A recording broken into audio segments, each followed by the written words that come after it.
BRS working president KTR ACB విచారణ కొనసాగుతుంది. Right, ఇదే విషయానికి సంబంధించి మరింత సమాచారాన్ని మా ప్రతినిధి రంజిత్ లైవ్ లో అందించేందుకు సిద్ధంగా ఉన్నారు. రంజిత్, చెప్పండి. BRS working president KTR ACB విచారణ కొనసాగుతుంది. అయితే విచారణ ఎంతసేపు జరిగే అవకాశం ఉంది, ఇంకా ఎంత సమయం పట్టే ఛాన్స్ ఉందంటారు? దీనికి సంబంధించి అప్డేట్స్ ఏంటి?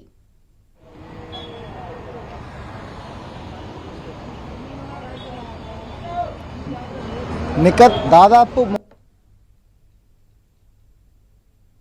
ఉదయం 10 గంటల నుంచి ఇప్పటికే 3 గంటలు పూర్తయినా కూడా అంటే దీన్ని మజీద్ ఖాన్ ఆధ్వర్యంలో జరుగుతున్న ఈ ఏసీబీ దర్యాప్తు వైపు మజీద్ ఖాన్, దాంతోపాటుగా రిత్రాజు, వాళ్ళతో పాటు 5 సభ్యుల బృందం అనేది విచారణ చేపడుతుంది. ఈ కేసుకు దాదాపు 6 నెలల గడువు నుంచి కూడా ఈ ఫార్ములా ఈ కార్ రేసింగ్ అనేది కూడా విచారణ స్టార్ట్ చేశారు. కానీ దీనిలో ఏదైతే తెలంగాణ రాష్ట్రాన్ని భారతదేశంలో కావచ్చు, ప్రపంచ దేశాల్లో కూడా, ప్రపంచ చిత్రపటంలో కూడా తెలంగాణ రాష్ట్రం ఉండేలా ముద్రించే విధంగా కూడా ఆనాటి మంత్రి కేటీఆర్ వచ్చేసి ఈ ఫార్ములా ఈ కార్ రేసింగ్ అనేది కూడా తెలంగాణ రాష్ట్రానికి తీసుకొచ్చిన పరిస్థితులు ఉన్నాయి. దానిలో భాగంగానే 2022లో ప్రపంచంలో దాదాపు 35,000 మంది వీక్షించిన దీనికి దాదాపు 700 కోట్ల రూపాయల పెట్టుబడులు కూడా తెలంగాణ రాష్ట్రానికి వచ్చిన సందర్భాలు ఉన్నాయి. కానీ కేవలం రేవంత్ రెడ్డి సర్కారు కుట్రపూరితంగా తెలంగాణ రాష్ట్రాన్ని చేసిన అభివృద్ధిని మట్టిలో కలపడానికే కూడా ఒక కుట్రపూరితమైన ఉద్దేశంతోనే కూడా ఈ కేసుని పెట్టించినట్టుగా తెలుస్తుంది. దానికి కావాల్సిన నిధులు గ్రీన్కో కంపెనీ దానిని విత్డ్రా చేసుకున్న తర్వాత 2024లో దానిని మళ్ళీ ఈ పోటీలను వీక్షించడానికి హెచ్ఎండిఏ ద్వారా 55 కోట్ల రూపాయలని దానికి సంబంధించిన కంపెనీకి, గ్రీన్కోకి సంబంధించిన కంపెనీకి ఏదైతే ఉందో దానికి ట్రాన్స్ఫర్ చేసింది కూడా అకౌంట్ టు అకౌంట్ ట్రాన్స్ఫర్ అనేది ఖచ్చితంగా ఉన్నప్పటికీ కూడా కావాలని ఎక్కడ అవకతవకలు జరగకపోయినా దానికి సంబంధించిన పైసలను కేవలం అంటే దానిని రిటర్న్ తీసుకోవడానికి ఛాన్స్ ఉన్నా సరే ఆ 44 కోట్ల రూపాయలను అదేవిధంగా ఉంచి కేవలం కూడా ఒక కుట్రపూరితంగా కావాలని కూడా ఒక కేటీఆర్ని కావచ్చు, బీఆర్ఎస్ పార్టీని అనేది కూడా తప్పుతో పట్టించడానికే ఈ కేసు పెట్టేట్టుగా పరిస్థితి ఉంది.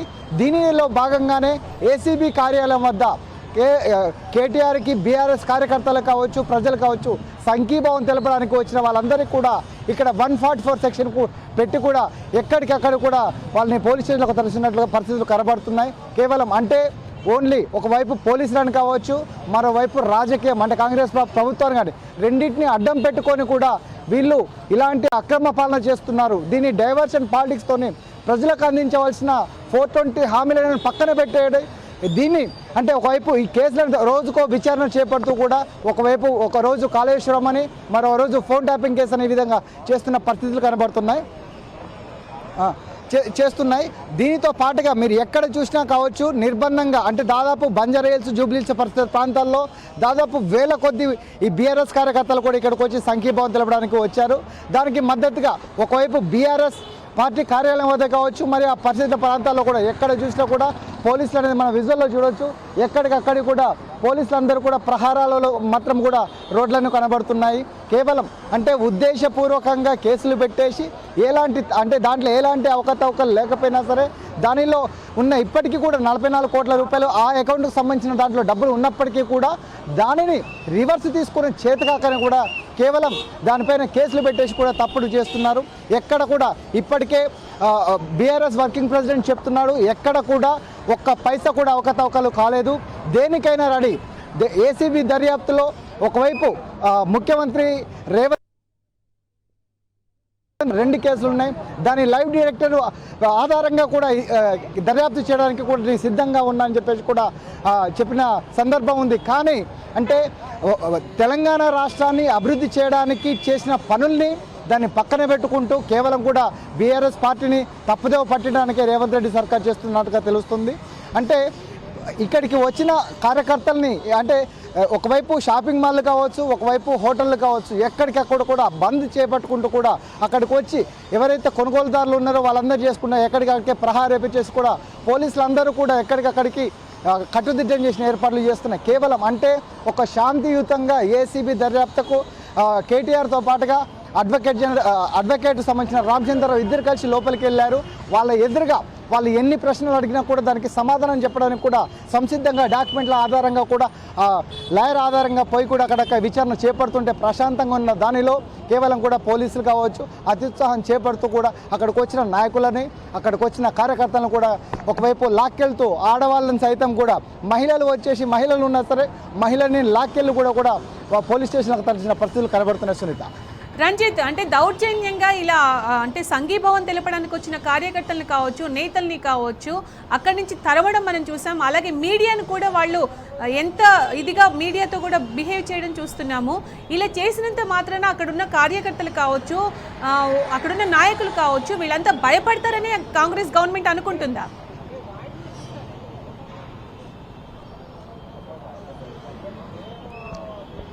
తెలంగాణ రాష్ట్ర సాధన కోసం ప్రతి ఒక్కరు తెలంగాణ బిడ్డ అంటే తెలంగాణ రాష్ట్రం కోసం బీఆర్ఎస్ కార్యకర్తలు కావచ్చు, ఆనాటి ముఖ్యమంత్రి కేసీఆర్ కావచ్చు, ప్రతి ఒక్కరు కూడా ఇలాంటి కేసులకు కావచ్చు, ఇలాంటి దెబ్బలకు కావచ్చు ఎవరు కూడా భయపడండి. ఇప్పటికే కూడా స్థానికంగా ఉన్న నాయకులు చెప్తున్నారు, కార్యకర్తలు చెప్తున్నారు. కేవలం భయభ్రాందనలకు చేసి వీళ్ళందరినీ కూడా తరిమించాలి, ఇక్కడ నిర్బంధం పెట్టాలన్నట్టుగా ఒకవైపు పోలీసులు కావచ్చు, రేవంత్ రెడ్డి సర్కార్ చెప్తుంది. కానీ పోలీసులు పెట్టే కేసులకు కావచ్చు, అక్రమ కేసులకు కానీ బీఆర్ఎస్ ప్రభుత్వం భయపడదు.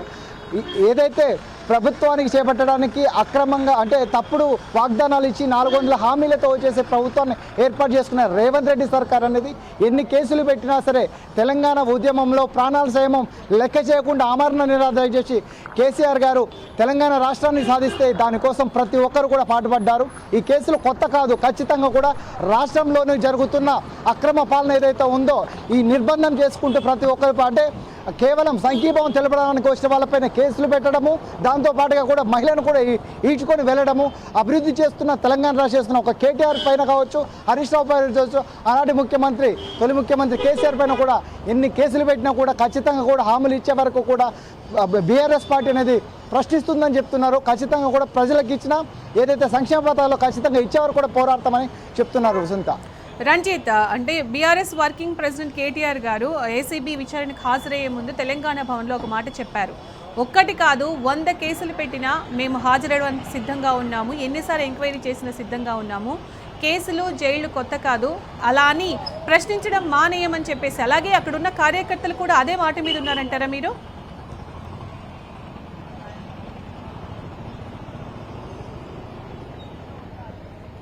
సునీత, ఖచ్చితంగా దాదాపు గత 6 నెలలుగా ఈ కేసు పెట్టేసి అంటే ఒకవైపు డైవర్షన్ ఆఫ్ పాలిటిక్స్తో కూడా రేవంత్ రెడ్డి సర్కార్ చేస్తుంది.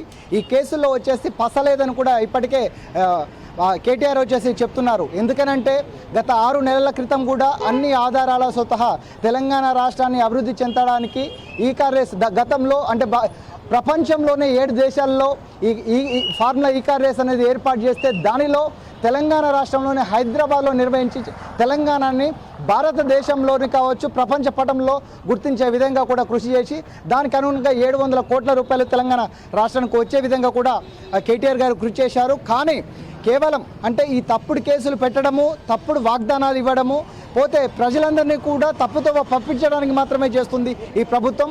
కాబట్టి ఆల్రెడీ ఈరోజు ఉదయమే భవన్ నుంచి బయలుదేరేటప్పుడు కూడా వర్కింగ్ ప్రెసిడెంట్ కేటీఆర్ చెప్పారు, ఎన్ని కేసులు పెట్టినా భయపడం, అవసరమైతే అక్రమంగా కేసులు పెట్టేసి జైలుకి పంపించడానికి కూడా రేవంత్ రెడ్డి సర్కార్ సిద్ధమైందని.